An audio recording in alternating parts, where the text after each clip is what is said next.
I am a multimillionaire, because I spoke it into law. Let me start with a question. Have you ever wondered why some people seem to live in constant abundance, while others, no matter how hard they work, are always struggling? It's not luck. It's not magic. It's law. And I don't mean the kind of law written in dusty books in a courthouse. I'm talking about the unseen law that governs your reality, the law of your own word. Florence Scovel Shinn once said, "Your word is your wand." It means the things you speak, over and over, become the very bricks that build your life. I remember a time when my bank account was emptier than a desert well. Every morning I'd wake up, look at my bills and mutter, "I'm broke." Guess what? Life made sure I stayed broke. Because my words had already signed the contract. Then, something happened. I came across Florence's writings. She talked about how the universe is like a perfect court. It doesn't argue with you, it just enforces your declaration. So one morning, instead of saying, "I'm broke," I said, out loud, "I am a multimillionaire." And yes, at first it felt ridiculous. Like a 5-year-old wearing their parents' oversized shoes. But I kept saying it. Over and over. Like a lawyer presenting an unshakable case. I spoke it while I was walking. I spoke it while washing dishes. I even whispered it before bed, until it became more natural than my old words of lack. Here's the twist. Life started shifting. Opportunities appeared in the most unexpected places. Clients I thought had forgotten about me suddenly called back. I met people who connected me to ideas and investments I would have never considered before. Was it instant? No. Was it magic? Not exactly. It was alignment. My mind, my words, my emotions, they all started working toward the same verdict. Wealth. Think about history. Do you think Thomas Edison said, "Well, maybe I'll invent the light bulb if the universe feels like it"? No, he spoke it as if it were already done. Do you think the Wright brothers said, "We'll try to fly but we'll probably crash"? No, they declared it until the sky made space for their wings. What you speak is not just noise, it's a legal order to the universe. Every "I am" statement is like a court ruling. When you say, "I am tired," you pass the sentence. When you say, "I am powerful," you pass the sentence. I learned something powerful. The law doesn't care whether your words are big or small, rich or poor. It just enforces them. So why not speak wealth, love, health, and freedom into your life? Here's what I know. Before the money showed up in my account, it showed up in my mouth. Before the lifestyle showed up in my reality, it showed up in my language. So I'll leave you with this. If you want to be a multimillionaire, start being one in your speech today. Talk as if the jury has already ruled in your favor. Walk as if the sentence is already carried out. Because in the courtroom of life, your voice is the law. And when you declare it with faith, case closed. Key takeaways. Your words are not just expressions, they are legal commands to the universe. Your repeated affirmations reprogram your mind and attract aligned opportunities. Speak your desires as if they are already true even before evidence appears. Avoid negative "I am" statements that reinforce lack or limitation. Historical achievers succeeded because they declared their visions with certainty. Before reality changes, your language must change first. I want you to imagine for a moment that every single word you've ever spoken has been recorded, not just in some dusty archive in the corner of a library, but in the very fabric of your life. Every "I can't" and "I'm not good enough" etched into the walls of your experience. Every "I'll never afford" that quietly signed like a legal document, sealed, and delivered to the unseen forces that shape your reality. You see, most people think words are just air, vibrations that vanish the moment they're spoken.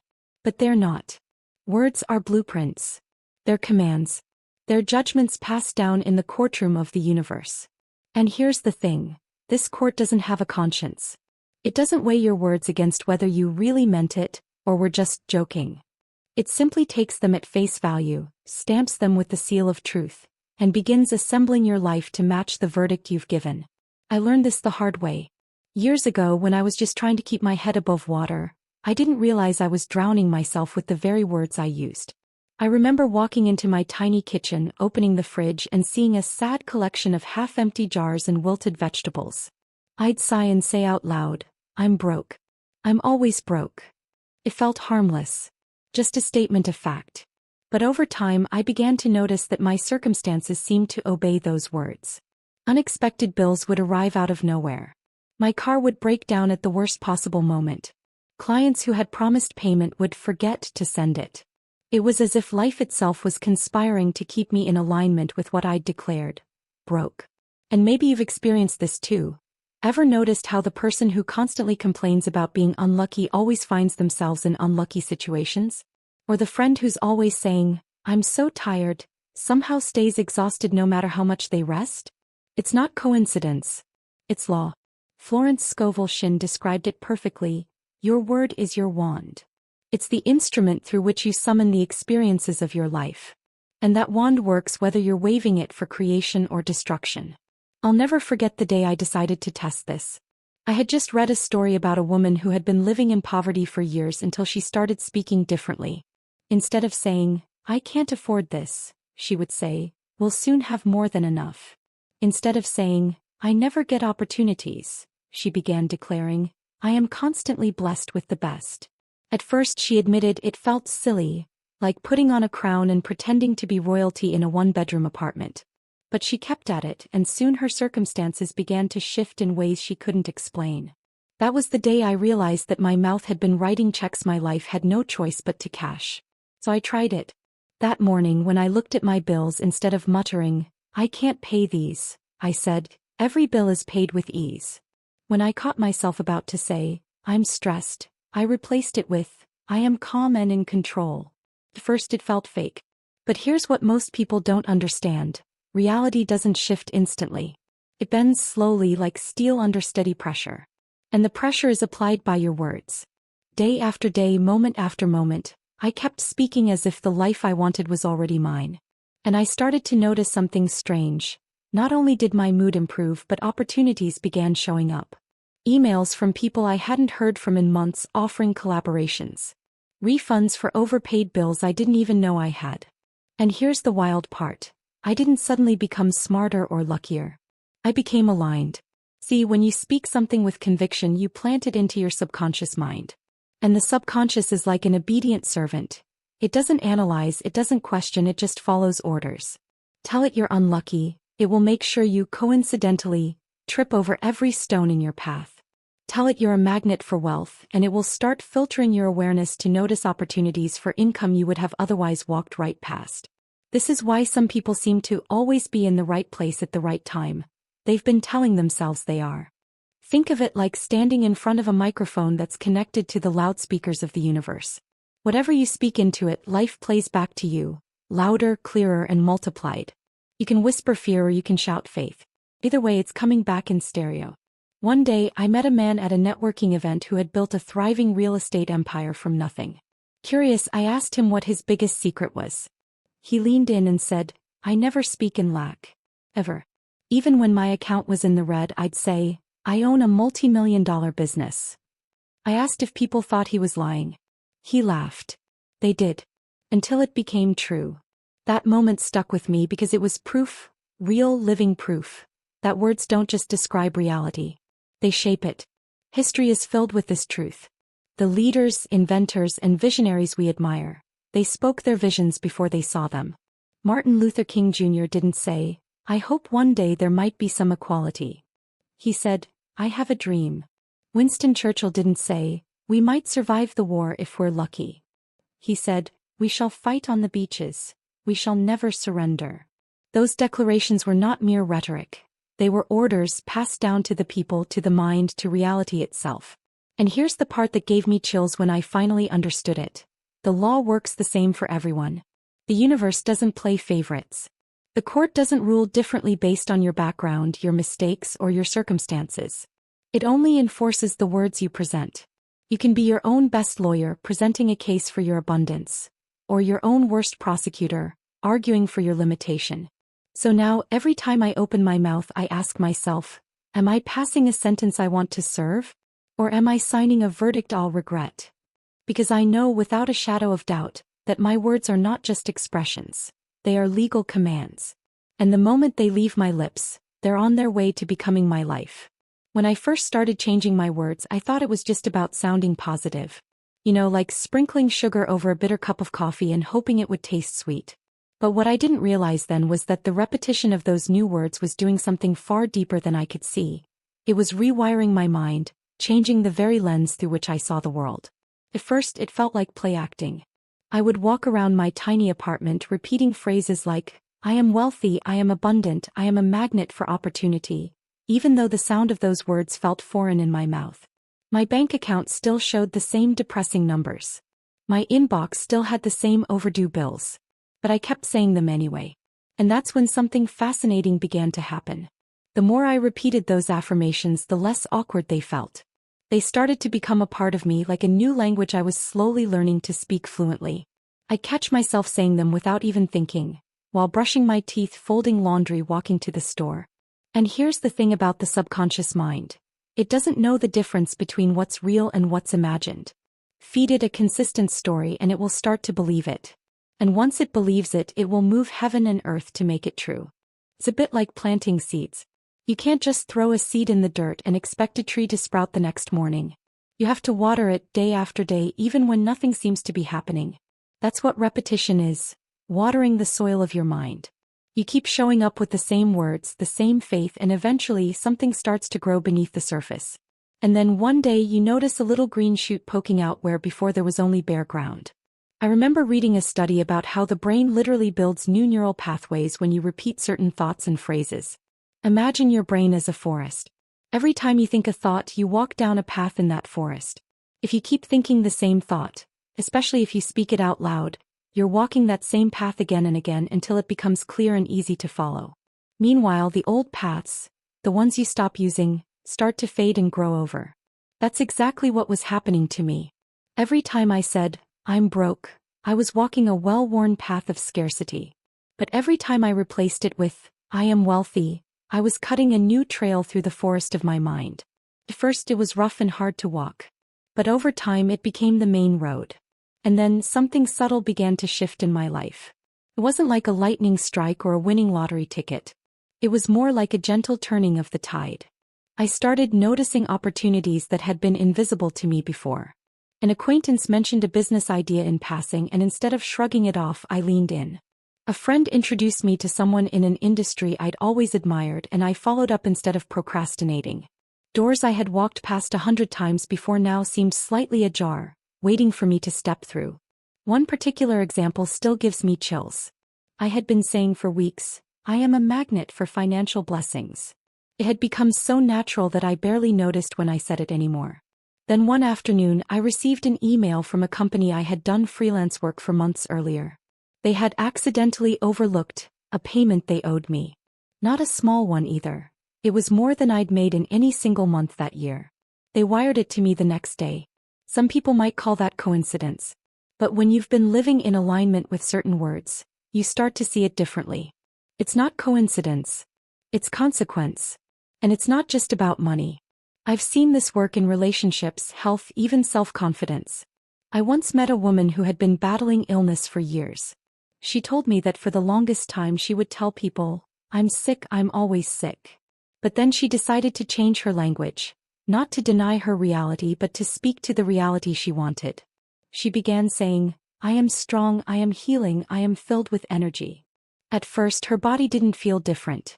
But over time she noticed her symptoms easing, her recovery times shortening, her overall mood lifting. She told me, the moment I stopped repeating sickness, my body stopped repeating it too. This is why repetition is so powerful. It bypasses resistance.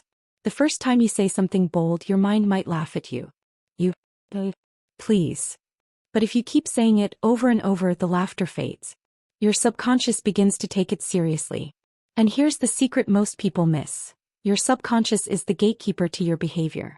Once it accepts a belief, it will quietly start influencing your actions to match it.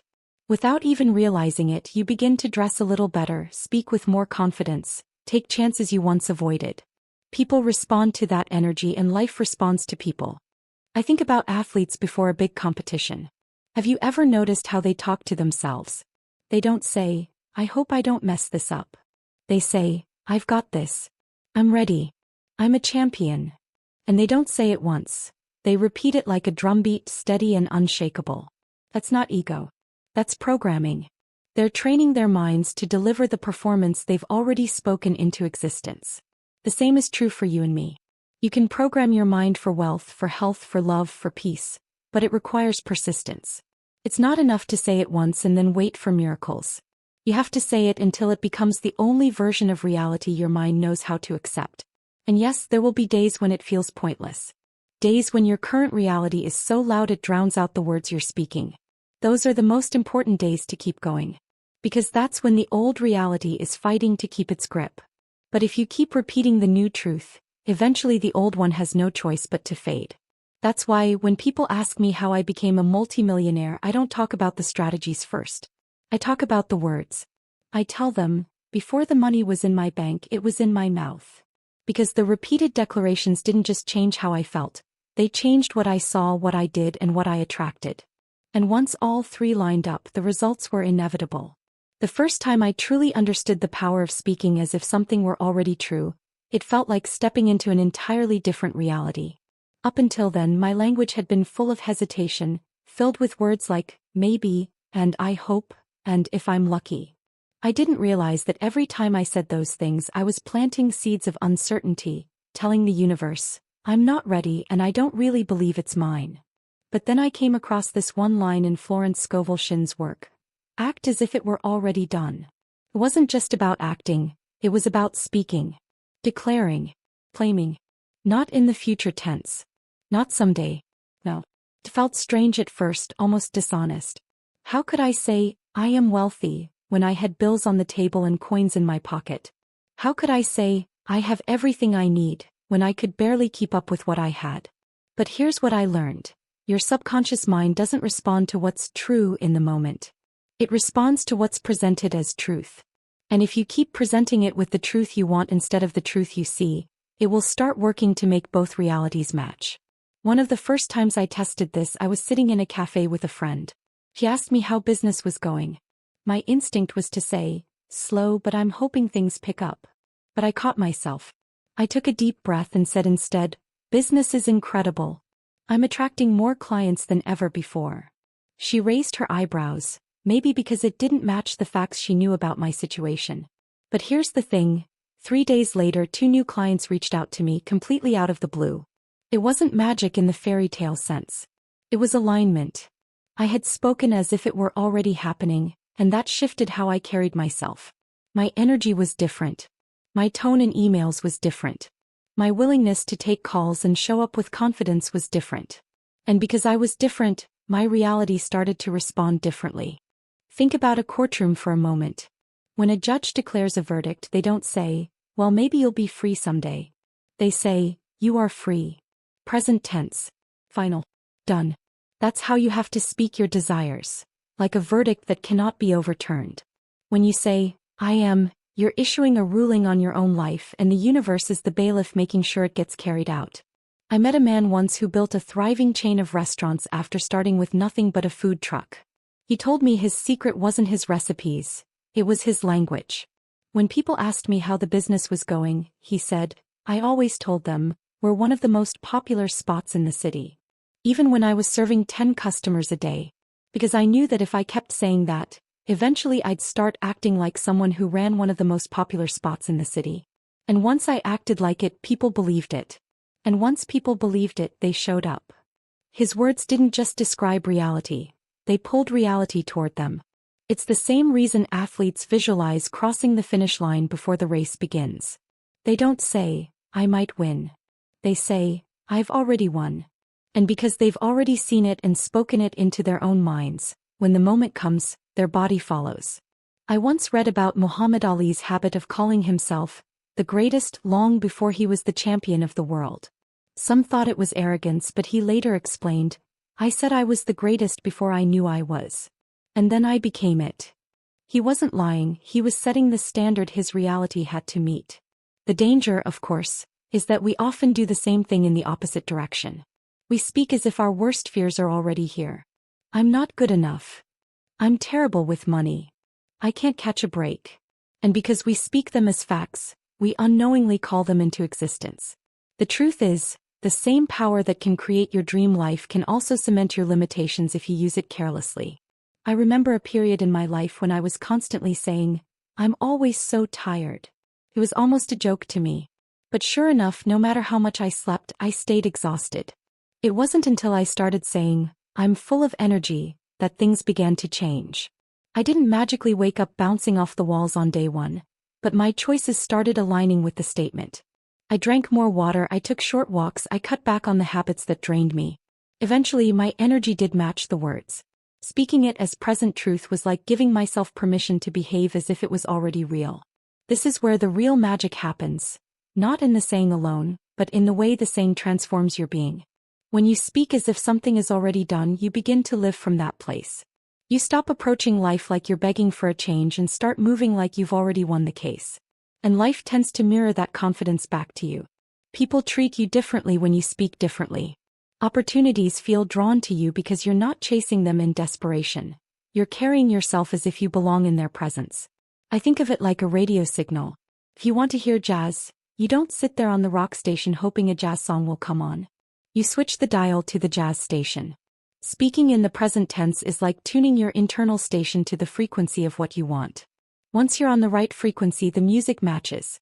There's a story about a woman who wanted to be married. She was single, lonely, and constantly saying things like, "No one ever wants to be with me."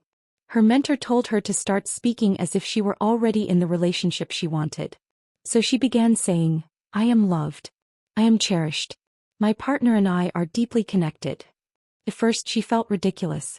But then she started making small changes. She'd set the table for two instead of one, she'd buy fresh flowers for her home, she'd speak about her future as if her partner was already part of it. Less than a year later, she met the man who would become her husband. She swore it was because she started living, and speaking, from the end result instead of the absence. The moment I truly embodied this principle for myself was the moment things accelerated. I stopped saying, "I want to be a multimillionaire," and started saying, "I am a multimillionaire." Even when my account balance mocked me, I said it anyway. I said it until the words stopped sounding like a dream and started sounding like a fact. And the more I spoke it, the more I thought like it. I began making decisions from that place. Investing differently, negotiating differently, valuing my time differently. Before long, the gap between my spoken reality and my lived reality closed completely. That's the secret most people miss. You don't wait for proof before you speak it. You speak it until the proof arrives. You don't speak about what you see. You speak about what you've decided will be. And you speak it in the present tense because that's the only language the law understands. I used to think that negative statements were harmless, just little throwaway lines we say without thinking.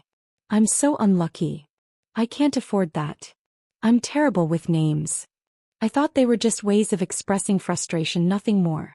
But I learned the hard way that those words aren't harmless at all. They're instructions. And the moment you speak them, it's like you've signed a contract you didn't even know you agreed to.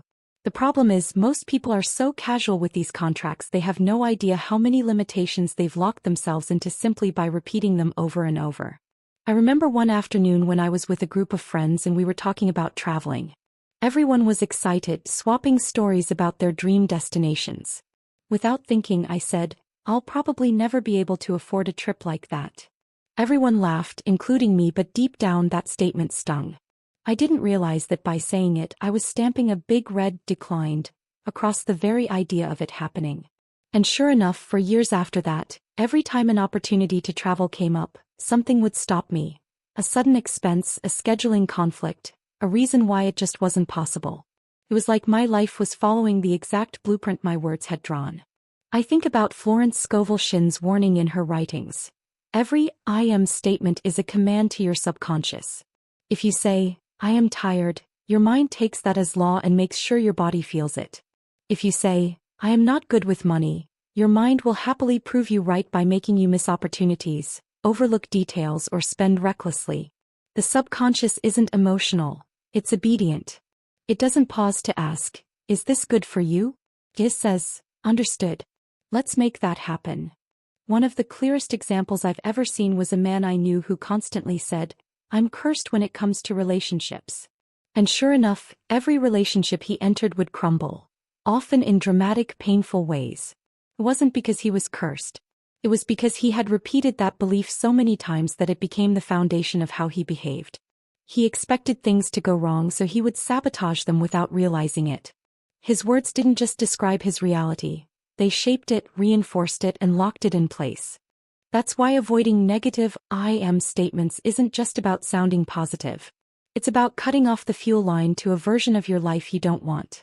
The moment you say, I am always broke, you are building a future that ensures you stay broke. The moment you say, I can't do this, you are closing a door that might have been wide open if you'd only spoken differently. People often don't realize that they are speaking themselves into the very problems they're desperate to escape. I used to work with a woman who was incredibly talented, but she would constantly say, I'm just not leadership material. It didn't matter that she had the skills, the intelligence, and the work ethic. She had already sentenced herself to stay small. She never applied for promotions. She never spoke up in meetings. And when leadership positions became available, she was never considered, not because she wasn't capable, but because she had built an invisible wall with her own words and then stood behind it. Breaking that habit isn't easy because we've been conditioned to think it's normal to talk down to ourselves. We make self-deprecating jokes because it feels safer than making bold statements.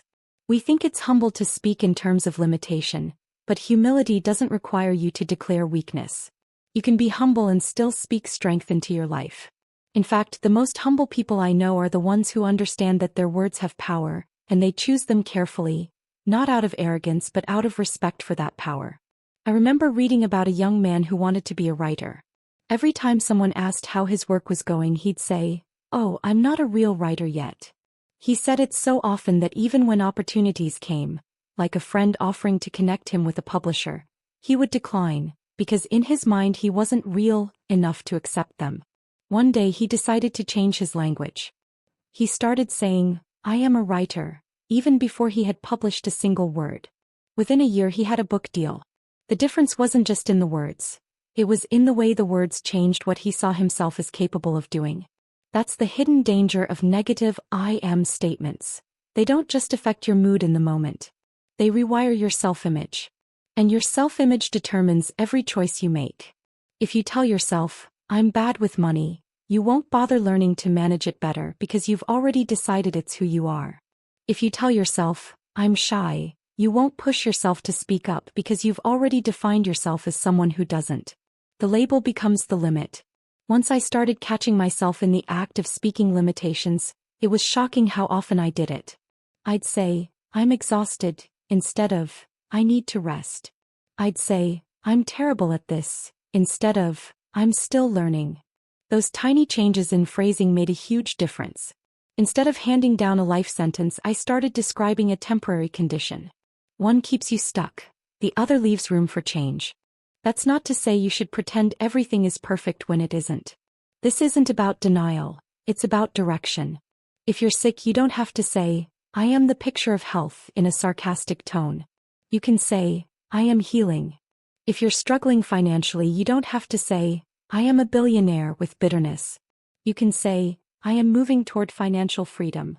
The point is to stop reinforcing the negative as an identity and start reinforcing the positive as a destination. I once heard a speaker say, never put an I am in front of something you don't want to become. Stuck with me because it's so simple and so true. Every I am is a seed, and whether you like it or not, it's going to grow. The question is, are you planting weeds or flowers? The most freeing realization for me was understanding that I could choose new I am statements at any time.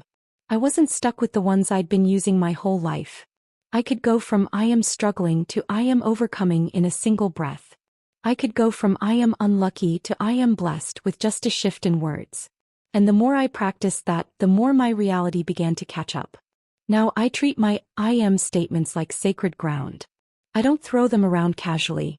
I don't attach them to temporary moods. I use them with intention because I know they're building the framework for my future.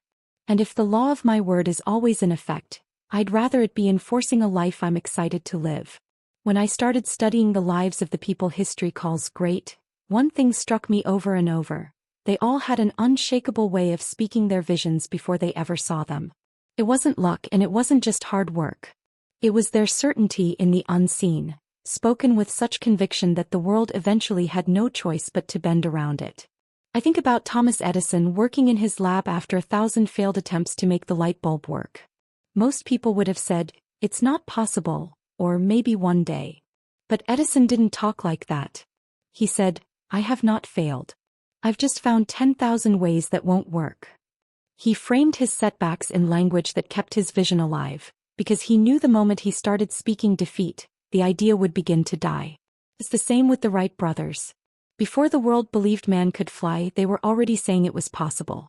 Imagine standing on the sands of Kitty Hawk with pieces of wood and cloth in front of you, telling people you were going to fly through the air like a bird. People thought they were out of their minds. But they didn't let the disbelief around them dilute the words they spoke. They said it until they believed it. They believed it until they acted on it. And they acted on it until the sky finally agreed. That's the thing about history's achievers. They didn't speak from what they saw, they spoke from what they decided would be. Florence Scovel Shinn called it declaring you're good, and refusing to take it back. And it's not just in the world of invention or exploration, it's in every area of life. I once read about a young man who grew up in poverty and told everyone who would listen, "I will be the first millionaire in my family." He said it to friends, to teachers, to anyone who asked what he wanted to do with his life. People rolled their eyes. Some even mocked him. But he kept speaking it. Years later, he wasn't just a millionaire, he was mentoring others in his community to do the same. He told an interviewer, "If I had stopped saying it every time someone laughed, I'd still be broke.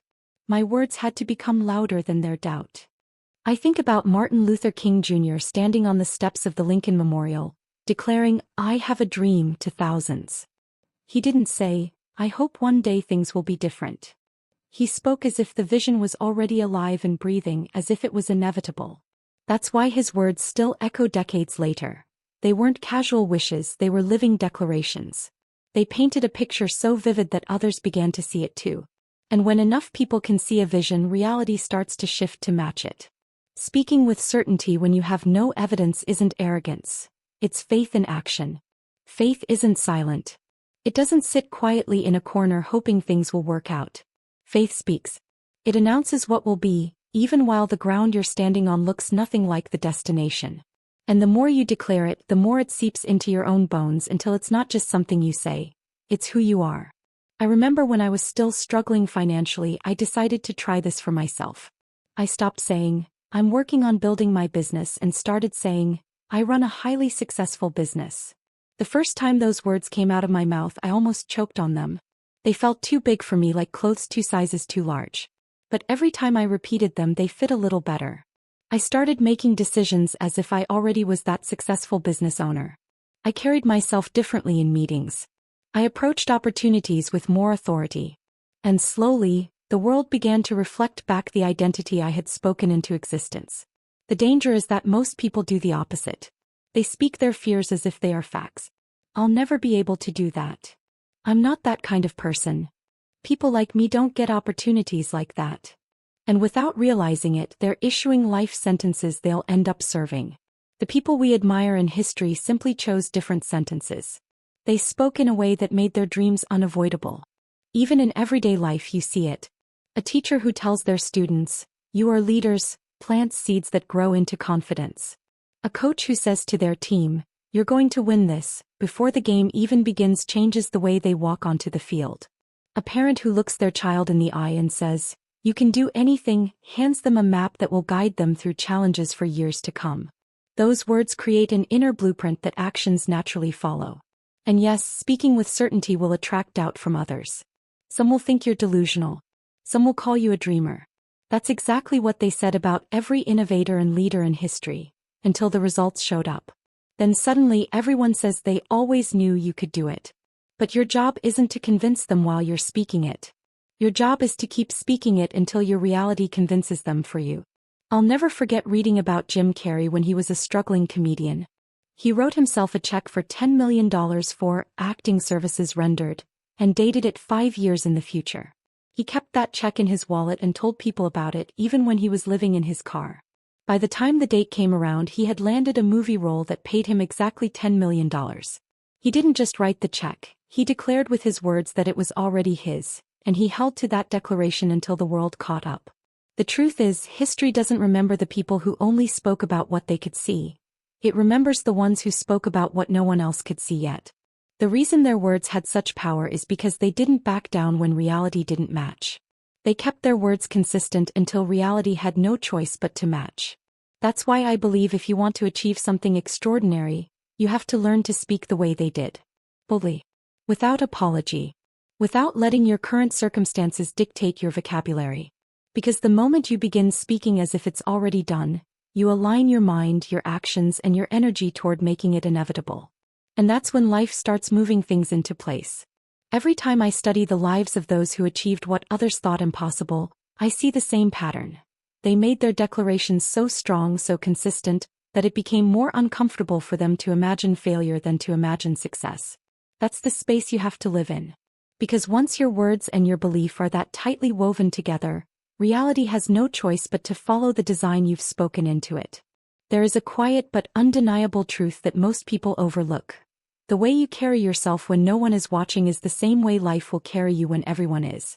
The energy you project, the posture you hold, the presence you bring into a room, all speak long before your mouth opens. People feel it. Opportunities respond to it. And it's not about arrogance or showmanship. It's about embodying the identity of the person you are becoming, even before the evidence is there to prove it. Think about an actor preparing for a role.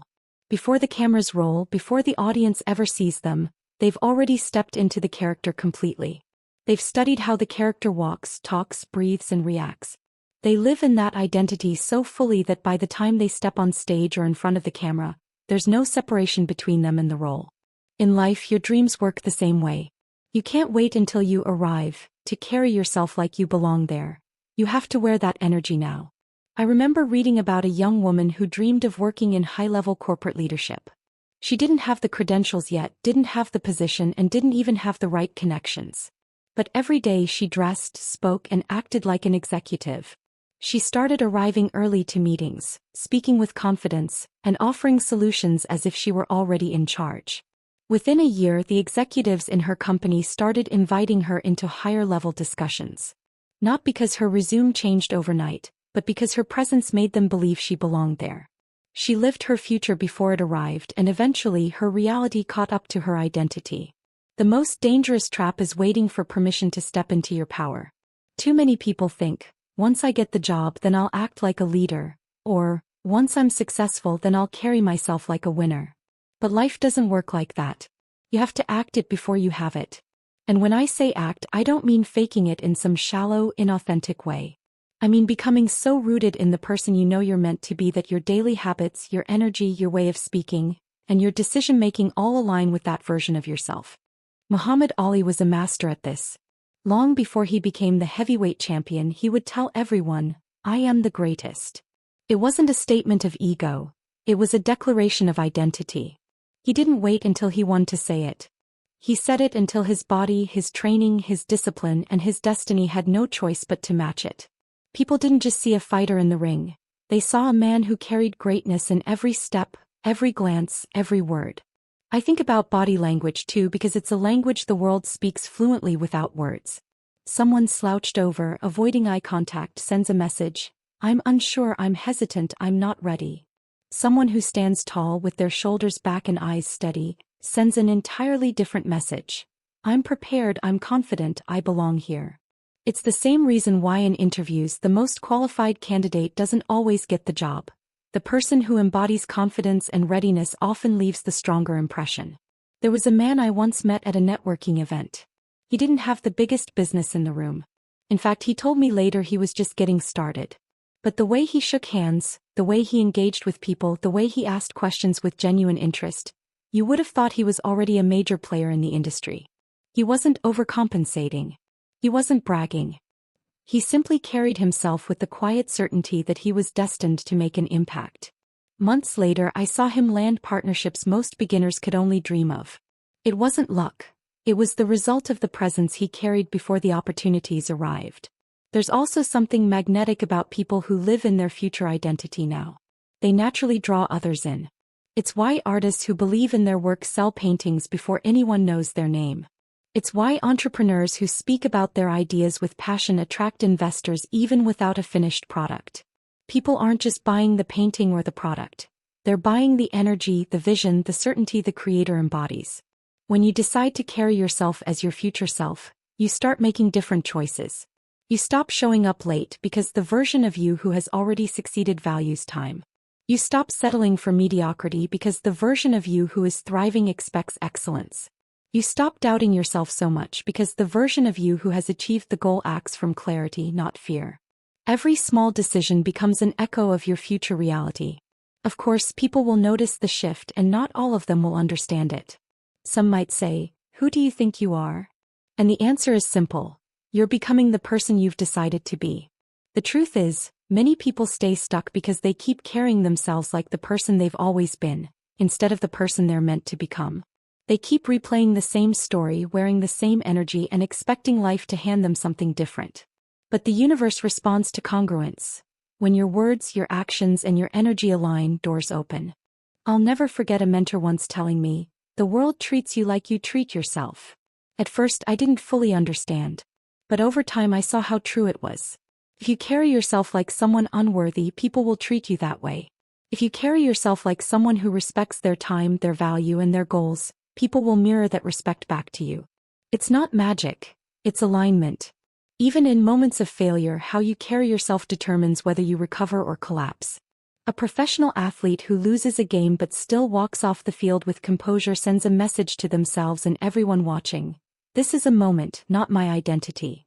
That resilience is what makes them ready for the next win. The key is to start small. If the future version of you is healthier, how does that person walk into a room? If the future version of you is wealthy, how does that person handle money today? If the future version of you is a respected leader, how does that person listen to others? Start practicing those micro behaviors now, and you'll be shocked at how quickly they compound into the life you imagined. At its core, carrying yourself as your future self is an act of faith. It's saying, "I know who I am becoming, and I'm going to live that truth before anyone else sees it." And eventually they will see it, not because you told them, but because you showed them every single day through the way you walked, talked, decided, and lived. And when that day comes, it won't feel like you suddenly became someone new. It will feel like you've simply been reintroduced to the person you were always meant to be. And remember, life will only rise to meet the version of you that you decide to bring to the table. If you're ready to stop waiting and start living as the person you're destined to become, then hit that subscribe button right now. Not because I said so, but because the right mindset, practiced daily, is the ultimate game changer. Drop a comment below and tell me, if your future self walked into the room today, what would they be doing differently from you right now? Your answer might just unlock the next chapter of your journey. Stay intentional. Stay unstoppable. Have you ever wondered why some people seem to attract money effortlessly while others struggle every month? Is it luck, talent, or something deeper? What if I told you there's a divine pattern behind abundance, a blueprint that God has written for you? And the amazing part? It's not complicated. In fact, it's about cultivating just 8 simple habits. Habits that align your life with the flow of God's financial plan. Today I'm going to share these habits with you. And I promise, if you embrace them, your relationship with money will never be the same. Habits. Speak prosperity, not lack. Words are seeds. Every time you say, "I can't afford it," or "I'm broke," you're planting weeds. But when you declare, "I am blessed," I attract abundance, you plant seeds of gold. Think of Thomas Edison.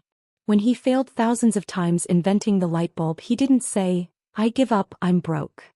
He said, "I've discovered thousands of ways it won't work." Your words shape your reality. Give with a grateful heart. It may sound counterintuitive, give to grow wealth. But Florence Scovel Shinn taught that generosity opens divine channels. Remember Oprah Winfrey? She's one of the wealthiest women in the world, yet she gives away millions every year.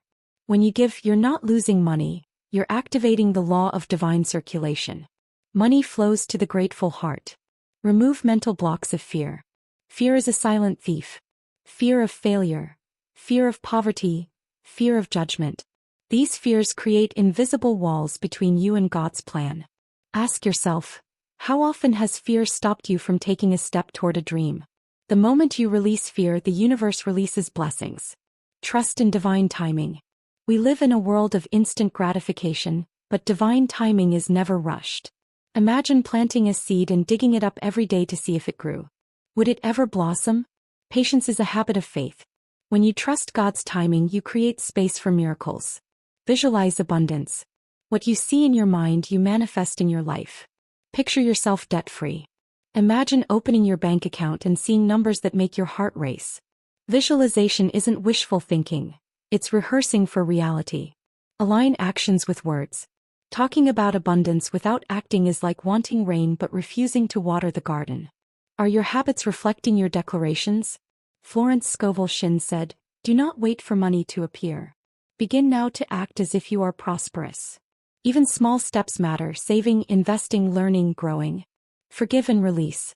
Holding on to resentment or debt, financial or emotional, is heavy. When you forgive, you lighten your soul. And a light soul attracts abundance. Think of Nelson Mandela. He spent 27 years in prison, yet he walked out without bitterness, ready to transform a nation. Abundance cannot enter a heart weighed down by anger or regret. Affirm daily divine abundance. Finally, make affirmation a ritual. Speak it aloud every morning. I am a magnet for God's blessings. Wealth flows to me effortlessly and abundantly. Repeat it until doubt trembles and belief takes root. This habit rewires your subconscious, connecting you with the divine financial plan. Emotional impact. Friends, the path to divine abundance is not about working harder. It's about aligning with the laws that govern prosperity. 8 habits. 8 doors. 8 keys to unlock God's financial plan. Ask yourself today, are you planting seeds of doubt or seeds of gold? Are you giving, trusting, and acting with faith? Start today. Speak abundance. Give generously. Release fear. Trust divine timing. Visualize wealth. Align your actions. Forgive. Boom. Do this consistently and watch miracles unfold. God's plan for your financial life is ready. The only question is, are you ready to receive it? Key takeaways. Words shape reality. Speak prosperity, not lack. Generosity opens divine channels of wealth. Fear blocks abundance. Release it. Trust divine timing. Patience nurtures miracles. Align your actions with your declarations. Your daily affirmations and gratitude connect you with God's financial plan. Imagine waking up every morning and standing in front of a mirror, looking into your own eyes and hearing a voice whisper, "You are not enough. You will never have enough. You are broke. You are struggling." How heavy that voice would feel, pressing down on your chest, twisting your stomach with anxiety. Many of us live like this without even realizing it. We speak to ourselves constantly, planting seeds with every word, yet we complain about bad luck and financial struggles, wondering why life seems so hard. The truth is, the words you choose are not just sounds. They are powerful seeds that grow into the reality you experience. Florence Scovel Shinn, the spiritual teacher and author, often said, "Your word is your wand." Imagine that for a moment. Every word you speak, every statement you allow to pass your lips has the potential to shape your entire life. It is like holding a magic wand in your hand, but instead of pointing it at fairy dust, you are pointing it at your own destiny. Each negative phrase you utter, each fearful sentence, each complaint, is like casting a shadow over the sunniest of days. It may seem harmless, even necessary at times, but slowly, imperceptibly, it blocks your own blessings. Consider the story of James, a young man who grew up in a modest neighborhood. Every day his parents would sigh and mutter under their breath, "Money is hard to come by. We will never get ahead. You have to struggle to survive." As a child, James soaked up these words like a sponge. When he got older and stepped into the world, he found himself repeating the same phrases, unconsciously programming himself into a life of scarcity. He would say, "I can't afford that," or "I'll never be able to make that work." And time and again, doors that might have opened for him remained closed. His words had become his prison. Now imagine a different scenario. Picture Maria, a single mother who struggled to make ends meet but decided, despite the overwhelming fear and uncertainty, to change her words. Every morning she would look into the mirror and say, "I am blessed. I attract abundance. Opportunities flow to me easily." At first it felt strange, almost like lying to herself. But as days turned into weeks, Maria noticed subtle shifts. A friend offered her an unexpected freelance job. A client paid her early. Small bills were easier to cover. Nothing magical happened overnight, yet over time her words created a vibrational shift in her life. What she had declared became her reality. Words are not just about positivity, they are about alignment with your deepest beliefs. When you speak scarcity, fear, and limitation, your mind begins to search for evidence to prove itself right. You become a magnet for lack. But when you speak abundance, faith, and possibility, your subconscious mind starts to scan the horizon for ways to make it real. It is not wishful thinking. It is a law of life. Just as a gardener plants seeds and tends to them, your words are seeds and your focus, actions, and emotions are the water and sunlight that nurture them. Think about history's most famous innovators and leaders. Thomas Edison, as he worked tirelessly to invent the light bulb, failed thousands of times. He didn't say, "I am a failure. I will never succeed." Instead, he famously said, "I have not failed. I've just found 10,000 ways that won't work." Can you imagine the despair he would have felt if his words were negative, if he had allowed doubt to dominate his inner dialogue? The light bulb, the very light that illuminated the world, might never have existed. Words are the bridge between thought and reality, and what we say defines the path we walk. Even in our everyday lives, the words we use in small moments matter. Picture a conversation with a coworker. You complain about your paycheck, about the economy, about how impossible it is to save. Your words are absorbed not only by yourself but by others, reinforcing scarcity all around you. But what if instead you said, "I am learning to manage my money wisely. I am attracting opportunities to grow my wealth. Every day I become more capable and more prosperous"? Suddenly, you are not only reshaping your own reality, you are influencing the energy in your environment. Words are contagious. They carry weight, resonance, and intention. There is also a deeply spiritual dimension to this practice. Shinn emphasized that divine intelligence responds to the vibrational frequency of your words. When you speak fear, worry, or limitation, you are signaling the universe to withhold blessing. When you speak with faith, clarity, and expectancy, you align yourself with the flow of divine abundance. Imagine your words as a radio signal. Are you tuning in to the station of scarcity, static, and interference? Or are you broadcasting on the frequency of wealth, opportunity, and divine provision? The choice is in your voice, your declarations, your conscious attention. Let me give you a vivid picture. Imagine walking into a room filled with golden coins, shimmering light reflecting off every surface. You can hear the faint jingling of abundance surrounding you. But here's the catch. You cannot pick up a single coin if your words are negative. "I can't afford this," you mutter. "I'm not worthy of it." Immediately the coins recede, the light dims. Now imagine repeating, "I am worthy. I am open. I receive with joy." The coins move toward you effortlessly as if drawn by your intention. This is the power of words. They either attract or repel, often without us realizing it. And it's not just about financial words. Words shape identity. When you say, "I am poor," you begin to see yourself as incapable of wealth. When you say, "I am abundant," you see opportunities where others see obstacles. Your inner dialogue is constantly filtering reality, bending life to match the story you tell yourself. The moment you consciously begin choosing empowering words, life begins to mirror them. Imagine a morning ritual where every word you speak is intentional. You rise with gratitude and say, "I am open to blessings today. Prosperity flows to me. I am capable of creating abundance." You carry this mantra into every conversation, every thought, every decision. Slowly, the nervous tension about money dissipates. The fear of bills fades. You start noticing solutions instead of problems. People respond differently to you, doors open, and opportunities appear. It is not magic. It is alignment. Your words have tuned your life to a higher frequency.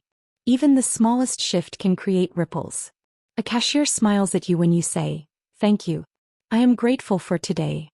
A client notices your confidence when you say, "I am ready and able to deliver results." A friend remembers you when you declare, "I am creating opportunities and sharing my blessings." Every word matters. Every phrase is a brushstroke painting your reality. And the most remarkable truth is that the moment you decide to speak prosperity, you are never alone. The universe itself becomes your collaborator. So, pause for a moment and ask yourself, what are the words you speak to yourself daily? Are they shadows or sunlight? Are they weeds or seeds? Because the answer will determine whether your life unfolds in struggle or in abundance. Words are not just communication, they are creation. And today, in this very moment, you have the power to change your life simply by changing your words. Imagine walking down a crowded city street.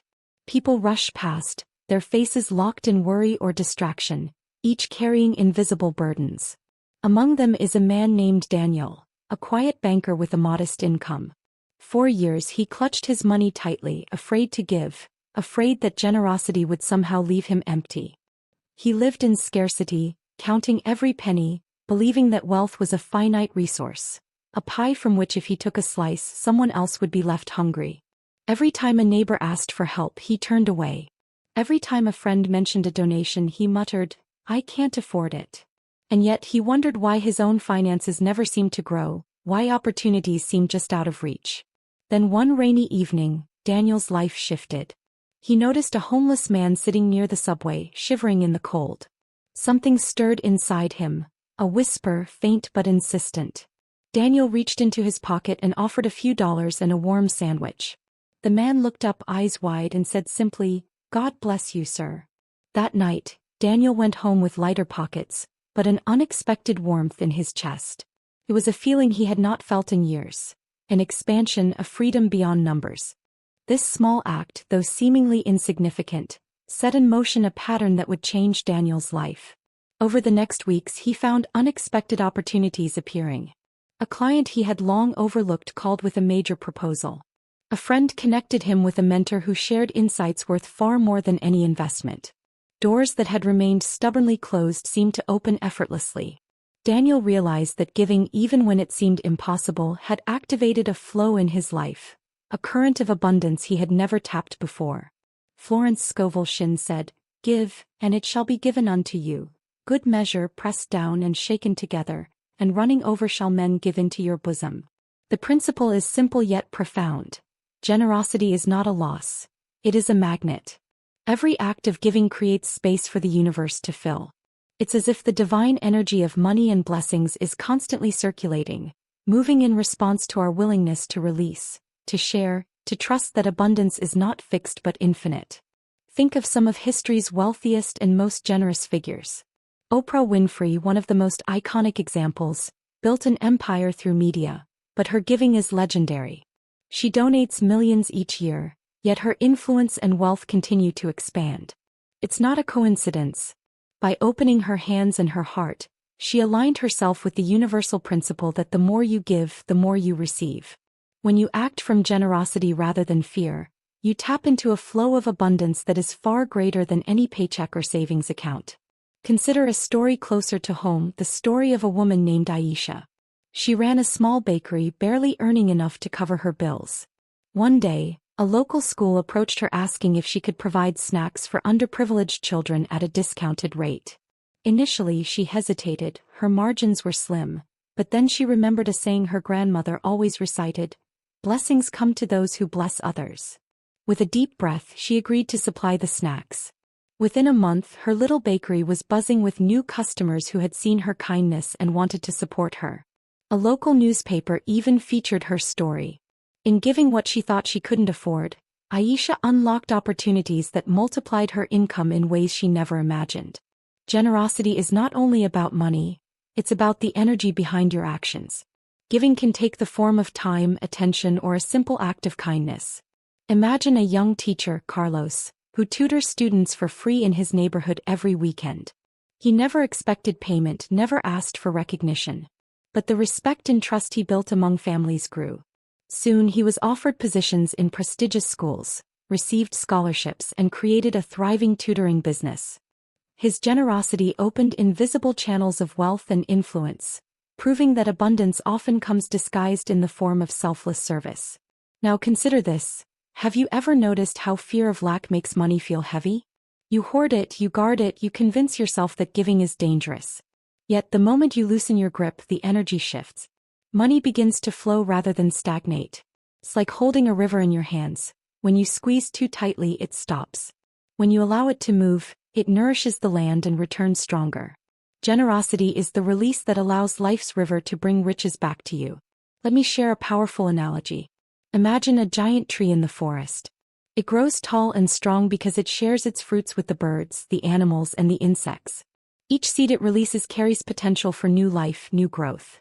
The tree does not fear that sharing its fruit will make it weaker. In fact, the act of giving sustains the entire ecosystem, and in return the tree flourishes with sunlight, water, and nutrients. Human wealth works the same way. When you give with a grateful heart, you are planting seeds of abundance that will grow into opportunities, connections, and prosperity. Generosity also transforms the giver. There is a spiritual dimension, a subtle expansion that occurs when you give without expectation. Think of it as opening a door in your soul that allows divine blessings to flow in. Fear and scarcity shrink the heart, giving enlarges it. Even the smallest gesture, a dollar, a helping hand, a word of encouragement, can shift the trajectory of your life in profound ways. Imagine a young entrepreneur, Leah, who had a small online business selling handmade jewelry. Sales were slow and she was worried about making rent. Then one day she read about a local charity that helped women in crisis. With trembling hands, she donated a small portion of her inventory. Days later, a blogger with millions of followers discovered her jewelry and featured it, bringing a flood of customers. Leah had thought she was giving away her scarce resources, but in truth she was opening channels that brought blessings beyond imagination. Her act of generosity created a ripple effect, drawing abundance back to her in ways she could never have planned. Generosity also creates a ripple in human relationships. When you give, people notice. It builds trust, gratitude, and connection. These are invaluable currencies that often translate into opportunities, collaborations, and unexpected financial windfalls. A kind word, a helping hand, or a thoughtful gesture can open doors that money alone cannot. When you move through life with a generous heart, you become a magnet for positive energy and the universe responds accordingly. And it's not always immediate. Sometimes the seeds you plant take time to grow. But the act of giving establishes a rhythm, a vibration that aligns you with the divine current of prosperity. Over time, patterns emerge. Opportunities appear, people support you, and resources flow in ways you might never have predicted. Generosity sets in motion a law far beyond human calculation, the law of circulation. The more freely you give, the more freely the universe returns. So, picture yourself now standing at a crossroads. One path leads to fear, hoarding, and scarcity. The other to trust, generosity, and expansion. Which path will you choose? Imagine the lives you could touch, the doors you could open, the blessings that could flow back to you if you embraced giving as a sacred habit, a divine channel, a bridge to God's financial plan. The very act of releasing, of sharing, of trusting in abundance, becomes a key that unlocks a wealth far greater than money alone. A wealth of connection, opportunity, and fulfillment.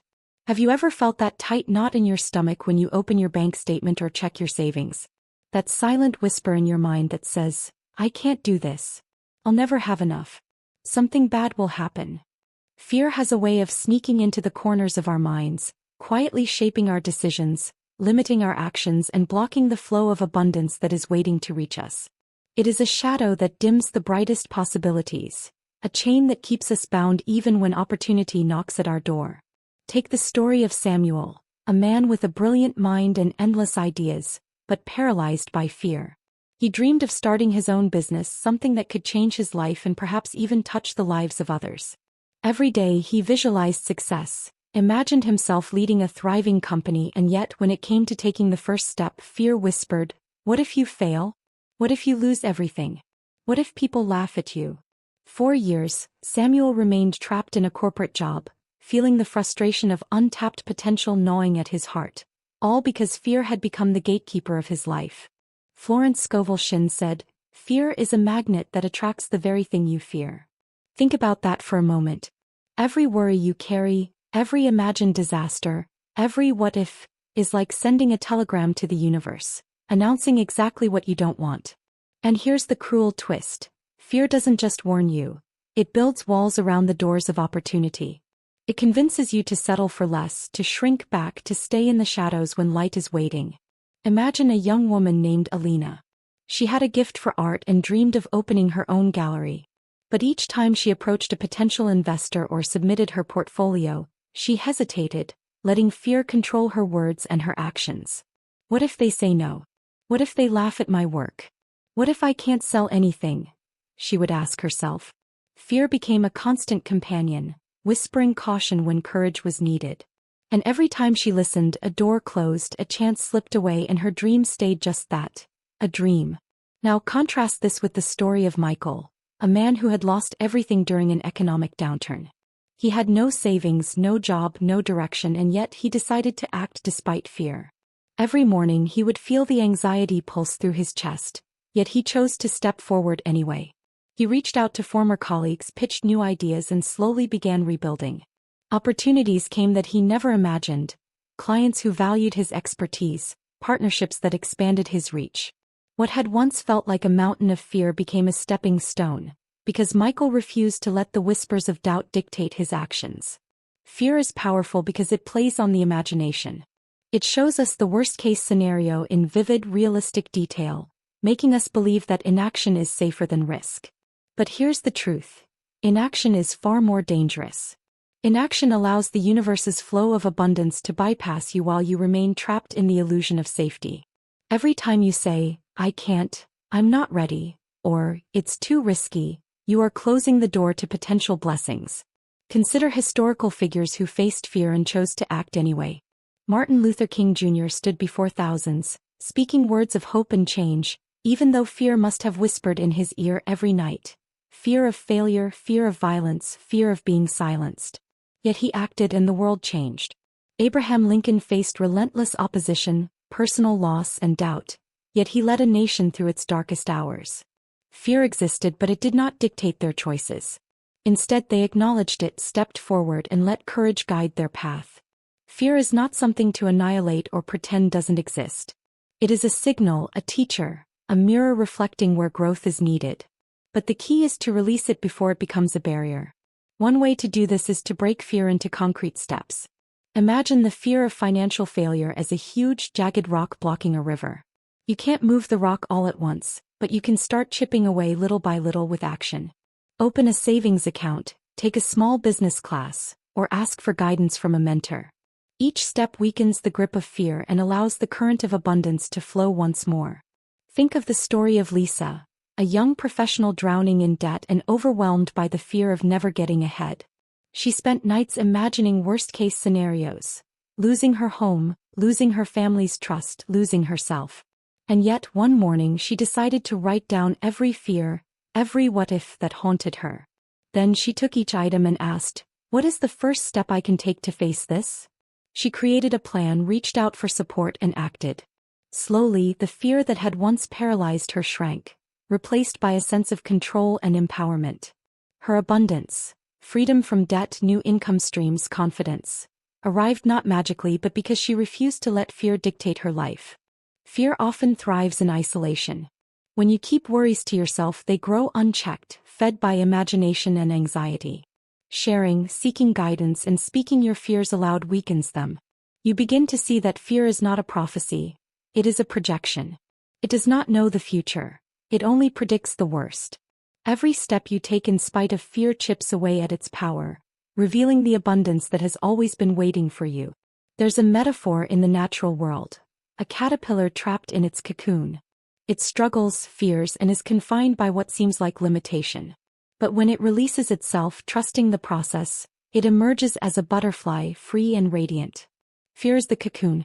Action, faith, and trust are the wings. Without letting go of fear, we remain grounded, unable to soar toward our true potential. Even in everyday decisions, fear can block abundance. You hesitate to ask for a raise, fearing rejection. You avoid investing in your skills, fearing failure. You shy away from starting a new venture, fearing judgment.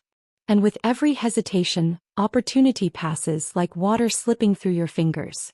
But when you act despite fear, when you take that leap with courage, abundance often meets you in ways you could never have predicted. Imagine standing at the edge of a cliff, wind rushing past, the ground far below. Fear screams that it's unsafe, that you might fall. But what if you step forward anyway and find that the parachute of preparation, faith, and action catches you? Fear will always be there, but it does not have to control the outcome.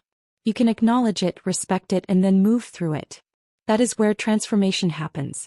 That is where divine abundance begins to flow. Fear is not just about money or career. It is about every opportunity for growth that requires courage. When you release fear, you are saying yes to life, yes to potential, yes to the divine plan for your abundance. Every story of success, every breakthrough, every miracle begins with someone deciding that fear will not hold them back. And when you make that choice, even small actions ripple outward. attracting resources, people, and experiences that align with your purpose. Have you ever planted a seed in your garden and checked on it every day, impatiently only to see nothing happen? You dig a little, poke at the soil, wonder if it's even alive, and frustration begins to creep in. Yet, beneath the surface, hidden from sight, life is stirring.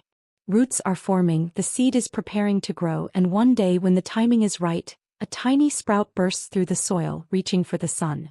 Life unfolds in its own rhythm, and no amount of rushing can speed the process.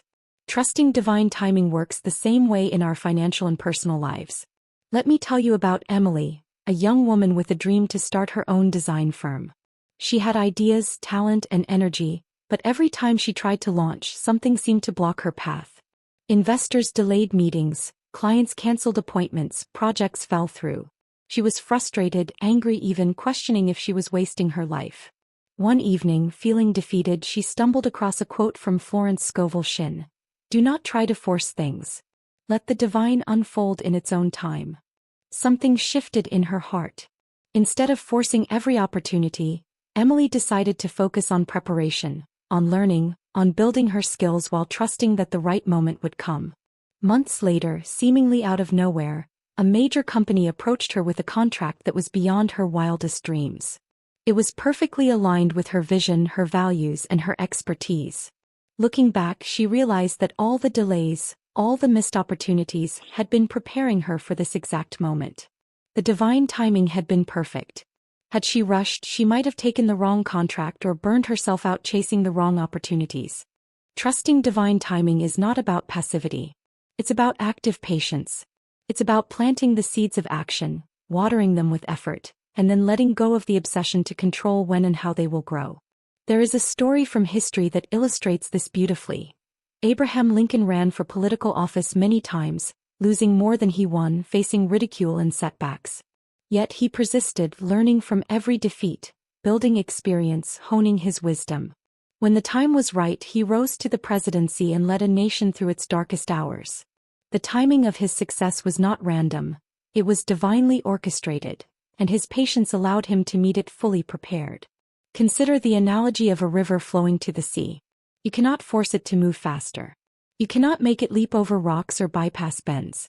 It flows at its own pace, carving a path through the landscape, shaping valleys and mountains, eventually reaching the ocean. If you fight the current, you exhaust yourself, you break, you strain against the natural flow. But when you trust it, when you move with it, the journey becomes smoother and the destination arrives exactly when it should. Divine timing works in the same way. You align your actions with effort, faith, and preparation, and the universe delivers what is meant for you at the perfect moment.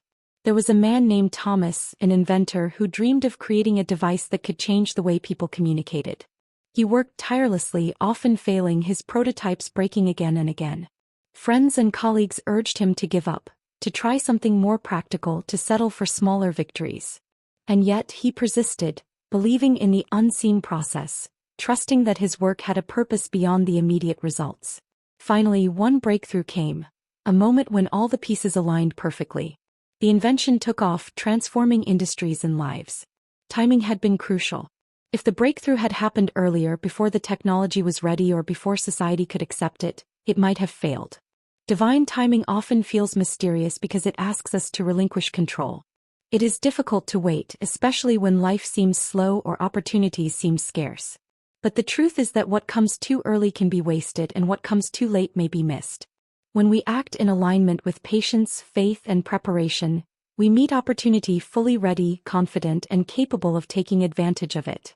A small delay or setback may actually be a blessing in disguise, a protective hand steering us toward the right path. Imagine a young couple, Anna and David, who wanted to buy their first home. They were eager, looking at dozens of houses, applying for loans, worrying every month that prices would rise or deals would slip away. Each disappointment left them anxious and frustrated. One day they decided to step back and trust that the right home would appear at the right time.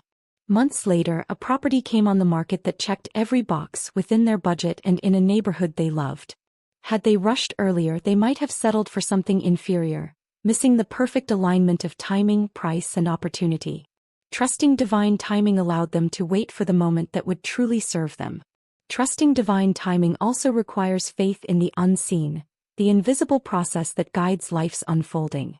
It's about believing that setbacks are lessons, that delays are preparation, that what has not yet arrived is arriving at exactly the right moment.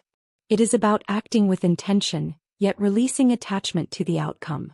You plant, you water, you care, and then you step back, allowing life's rhythm to work its magic. Even in everyday decisions, timing matters. A student preparing for exams might feel frustrated with slow progress, yet the consistent effort, repeated practice, and patient learning accumulate, often revealing success that feels sudden but is actually the result of careful preparation over time. A musician practicing scales, a writer revising drafts, a salesperson making calls. Each is laying the foundation, trusting that results will come in alignment with effort and divine timing. There is also an emotional component to trusting timing. Impatience breeds stress, worry, and fear. When you fight against the natural flow, you drain energy that could otherwise be used to prepare, to learn, to grow. But when you surrender to the rhythm of life, your heart and mind align with clarity, creativity, and confidence. Opportunities no longer feel like random strokes of luck. They feel like precise answers to your preparation, arriving in perfect alignment with your readiness. Think of the caterpillar emerging from its cocoon. The transformation cannot be rushed. Each cell must change, each stage must complete before the butterfly is ready to soar. If you open the cocoon too early, the wings are weak and the butterfly cannot fly.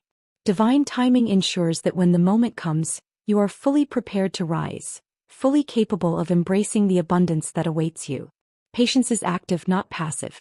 It requires constant engagement, preparing, learning, building, and improving, while maintaining trust in the unseen plan. It is a balance between effort and surrender. A farmer does not plant a seed and sit idly by, yet he also does not try to pull it from the ground before it is ready. He works, nourishes, and trusts the natural cycle. Similarly, your efforts, combined with faith in divine timing, position you perfectly for success, wealth, and abundance. Even small signs, seemingly insignificant delays or twists, are often the universe's way of preparing you. A delayed email, a missed flight, a failed pitch. These are not failures, but the careful rearrangement of circumstances to bring the right opportunity at the right moment. When you recognize this, life becomes less a series of frustrations and more a tapestry of purpose, woven with precision and divine wisdom. Imagine standing at a door, knowing that behind it is the opportunity of your dreams. You rattle the handle, you push, you bang, but the door doesn't open. Frustration builds, doubt creeps in. But then you step back, breathe, trust that the door will open when the timing is right, and at the perfect moment it swings wide, revealing exactly what you were meant to find. That is the essence of divine timing. Trusting divine timing requires faith, patience, and alignment. It requires seeing setbacks as preparation, delays as lessons, and obstacles as guidance. When you act with diligence, maintain belief, and release the obsession with immediate results, you position yourself to receive blessings in the exact measure and moment that will serve you best. Every delay, every misstep, every moment of waiting is part of the preparation for something far greater than you could plan on your own. Close your eyes for a moment and picture your life exactly as you want it to be. Don't hold back. See every detail. The home you dream of, the car you love, the freedom to travel, the comfort of knowing your family is secure, the joy of waking up each morning without financial stress. Feel it, smell it, touch it, and let your mind linger in that reality. Most people think visualization is just daydreaming, a harmless indulgence, but it is far more powerful than that. Visualization is a rehearsal for life, a secret tool that those who achieve abundance have quietly mastered. Consider the story of James, a young man growing up in a small town, dreaming of becoming a musician. His family struggled to make ends meet, and he often heard words of doubt. You need a real job. Music won't feed you. But James refused to surrender to limitation. Each night he would close his eyes and imagine himself performing on a grand stage, the crowd cheering, the sound of applause vibrating through his chest. He imagined every note, every smile, every handshake after the show. It felt so real that sometimes he would open his eyes and momentarily forget he was sitting in his small bedroom, fingers calloused from hours of practice. That vision gave him something more than hope. It gave him direction. Visualization works because the mind does not distinguish between real and vividly imagined experiences. When James saw himself succeeding, his brain began to act as if it were true. He noticed opportunities others missed, He practiced harder, sought connections, and auditioned relentlessly. Doors began to open. First, it was a local cafe offering him a weekend gig. Then a festival invited him to perform. Finally, a recording contract arrived, one he had envisioned so clearly that when it happened, it felt almost inevitable. Visualization had aligned his inner reality with the outer world. Florence Scovel Shinn often emphasized the importance of imagination. She taught that your mental images, your inner movies, have the power to shape the reality around you. Every time you picture yourself in lack, in struggle, in limitation, you are programming your subconscious to seek and create that very outcome. Conversely, when you vividly imagine abundance, wealth, and success, your subconscious begins to recognize opportunities, to take action, to attract circumstances that match the vision. Think of an athlete preparing for a championship. They don't just train their body, they train their mind. Olympic gymnasts visualize every movement, every landing, every flawless routine. Swimmers see themselves touching the wall first. Every detail is rehearsed mentally long before it happens physically. By the time they step onto the floor, their bodies follow the script their minds have already created. Abundance works in exactly the same way. You must first see it fully, clearly, emotionally before it manifests in your life. Consider Maria, a single mother running a small catering business. She was constantly worried about bills and clients, often imagining worst-case scenarios. One day, a friend introduced her to the idea of visualization. Skeptical but desperate, Maria began spending 10 minutes each morning picturing a flourishing business. Long lines of happy customers, glowing reviews, financial stability, and the freedom to take her children on a vacation. At first, it felt like fantasy. But as she continued, her mindset shifted. She started noticing opportunities she had ignored before, confidently pitched to larger clients, and invested in small improvements that made a huge difference. Within a year, her business had grown beyond her dreams. Visualization didn't replace effort. It amplified it, opening her eyes to paths that were always there but had gone unseen. Visualizing abundance also requires engaging the senses and emotions. It's not enough to say, "I want more money." You must feel the joy, the relief, the excitement as if it were happening right now. Picture opening your bank account and seeing the balance that makes your heart race. Imagine walking into your dream home, feeling the textures of the furniture, the warmth of sunlight streaming through the windows. Smell the fresh coffee on the counter, hear laughter echoing in the living room. Your brain begins to respond to these sensations, creating neural pathways that reinforce belief and action. The universe responds to this energy because it is alive with clarity, emotion, and purpose. Let me tell you about a man named David who worked in corporate finance and dreamed of leaving the cubicle to start his own tech company. He didn't have investors, he didn't have connections, and he faced doubt from colleagues and family. But every night he visualized the launch of his company, the product he wanted to create, the customers thrilled with results, the office filled with dedicated employees, the sense of fulfillment and financial freedom. Within months, he began networking with like-minded individuals, discovering investors who shared his vision, and learning the skills he needed to bring the project to life. Visualization acted as a beacon, guiding his actions and attracting circumstances that aligned with his inner picture of abundance. Even historical figures relied on the power of imagination to achieve their visions. Walt Disney imagined Disneyland long before the first shovel hit the ground. He visualized every ride, every pathway, every child's laughter echoing through the park. Many doubted him, said it was impossible, that he lacked the resources. But Disney never stopped seeing it in his mind. That inner vision became a blueprint, guiding every decision, every obstacle, every risk. Today, Disneyland exists as a testament to the power of vivid visualization, fueled by belief and action. Visualization also works in smaller, everyday contexts. Imagine being a salesperson facing a difficult negotiation. Before walking into the meeting, you close your eyes and picture the client smiling, shaking your hand, and signing the contract. You imagine every objection being resolved effortlessly, every word flowing smoothly. When you open your eyes, your body, your tone, and your confidence match the mental rehearsal. The outcome is no longer uncertain. It is a natural result of your inner preparation. Another key element is consistency. Visualization is not a one-time exercise. It's a daily practice. The mind, like a muscle, strengthens with repeated training. Each time you picture abundance, You reinforce belief, align emotions, and prime your subconscious to take notice. Over time, what once seemed like fantasy becomes familiar, achievable, and inevitable. Your inner reality sets the stage for the outer world to follow. Imagine a sculptor with a block of marble. Before the first chisel falls, they see the statue in their mind. Every curve, every angle, every detail exists in their imagination before it exists in reality. Visualization of abundance works the same way. Your mind is the sculptor, your life is the marble, and your clear, vivid vision carves a path to the reality you desire. Even when external circumstances seem bleak, visualization sustains hope and focus. It allows you to see what is possible rather than being trapped by what currently exists. Imagine a young woman, Sophia, who lost her job during a recession. Rather than giving in to despair, she spent time visualizing herself running a successful online business, helping people and creating freedom for herself. Her daily practice kept her motivated, gave her clarity, and inspired action.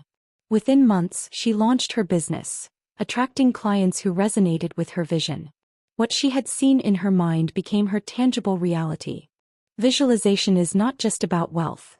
It's about aligning with the energy of abundance in every aspect of life. The more clearly and vividly you picture your desired outcome, the more your subconscious mind identifies paths to achieve it. The more you feel it, the more your actions, decisions, and opportunities align with that vision. It is the silent force behind every great achievement, the invisible hand that draws dreams into reality.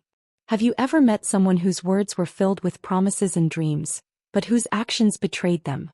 Perhaps a friend who swore they would be there but never showed up, or a colleague who spoke of integrity but acted in self-interest. There's a subtle but powerful truth in life. Words carry energy, but actions give them weight. When your words and your actions align, you create a resonance that attracts opportunity, trust, and abundance. When they do not, you build invisible barriers that block blessings before they can even reach you. Consider the story of Rachel, a young entrepreneur with a dream of opening her own wellness center. She talked constantly about helping people, inspiring her community, and making a positive impact. But for months, her actions didn't match her vision. She delayed hiring staff, avoided marketing, and procrastinated on key decisions. Potential clients sensed the disconnect. Friends who had believed in her hesitated to recommend her services. Rachel was frustrated. She knew she had the ideas, the talent, the passion, but somehow success remained elusive. The missing piece was clear. Her words were abundant, but her actions were timid. Florence Scovel Shinn often emphasized the divine law that what you speak must be backed by what you do. She taught that affirmations, prayers, and declarations create energy, but if your behavior contradicts them, that energy dissipates. The universe responds not to your intentions alone, but to the harmony between intention and action. Words without action are like seeds thrown onto concrete. No matter how fertile they might be in theory, they cannot take root. Now imagine the transformation when Rachel finally aligned her actions with her words. She committed to showing up daily, contacting potential clients, organizing workshops, and sharing her expertise freely. She made concrete plans, set measurable goals, and held herself accountable. Slowly, her vision began to manifest. Clients arrived, referrals multiplied, and the community responded. The resonance created by her aligned actions and words amplified her results far beyond what she could have imagined. It was as if the universe itself was reflecting back the integrity of her commitment. There's a story from history that illustrates this beautifully. Consider Mahatma Gandhi, who spoke of truth, nonviolence, and justice. Every word he uttered was mirrored by action. He lived simply, dressed humbly, and acted consistently with his principles. People did not merely admire his speeches. They followed him, inspired by the alignment of his words and deeds. Gandhi's influence reshaped nations because he demonstrated that authentic action gives words the power to create change. Aligning actions with words is not only about public declarations, it's about daily choices, big and small. Imagine a man named Leo who constantly told himself, "I am building wealth." He dreamed of financial freedom, often visualizing the lifestyle he desired. Yet he overspent, ignored savings, and delayed learning about investments. His words were positive, but his actions reinforced scarcity. Nothing changed. The moment Leo began acting in harmony with his affirmations, budgeting, investing wisely, educating himself, and making deliberate decisions, the energy shifted. Wealth began to flow not magically, but as a natural result of integrity between thought, word, and deed. Even in relationships, alignment is vital. Words promise love, respect, and support, but actions confirm or contradict those promises. A spouse may say, "I value you," but consistently ignore needs or neglect communication. The disconnect creates tension, doubt, and blocks the flow of emotional abundance. Conversely, when actions match words, trust is reinforced, energy flows freely, and opportunities for growth multiply. This principle applies to finances, career, health, and personal fulfillment alike. Integrity between speech and action opens doors that fear, doubt, or inconsistency cannot. Think of a professional athlete, someone like Serena Williams. She speaks about excellence, dedication, and perseverance, but her words are not enough. They are backed by relentless training, careful preparation, and disciplined routines. The alignment of her intentions with her actions has allowed her to dominate her sport and inspire millions. Every victory is the natural consequence of this harmony. Words alone would not have sufficed. Action alone would have lacked direction. It is the combination, the resonance, that creates extraordinary results. Let me tell you about Samuel, a teacher who wanted to inspire financial literacy in his community. He gave motivational talks and workshops about wealth creation, yet many attendees felt that the energy was missing. Why? Because Samuel himself hadn't implemented the principles he spoke about. His debt remained unmanaged, his savings minimal, and his investments non-existent. The disconnect diluted the power of his message. Realizing this, Samuel began to align his life with his teachings. He created a personal financial plan, paid down debt, and practiced disciplined saving and investing. His credibility soared, his workshops gained traction, and he saw tangible results, not just in his finances but in the trust and enthusiasm of his community. Action gave his words life, and abundance followed. Aligning actions with words also amplifies the subconscious mind. The subconscious does not distinguish between intention and action. It responds to patterns. When your daily behavior mirrors your affirmations, your mind, body, and spirit become a unified force.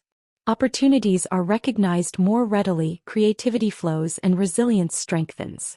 In contrast, inconsistency sends mixed signals, creating confusion, self-doubt, and missed opportunities. The universe responds to coherence. Imagine standing in front of a mirror each morning declaring, "I am prosperous. I am confident. I am abundant," while simultaneously making choices that undermine those statements. The energy created by your words meets resistance in your actions and nothing flows. Now imagine those same words backed by aligned action. Researching investments, seeking mentors, delivering value in work, helping others generously.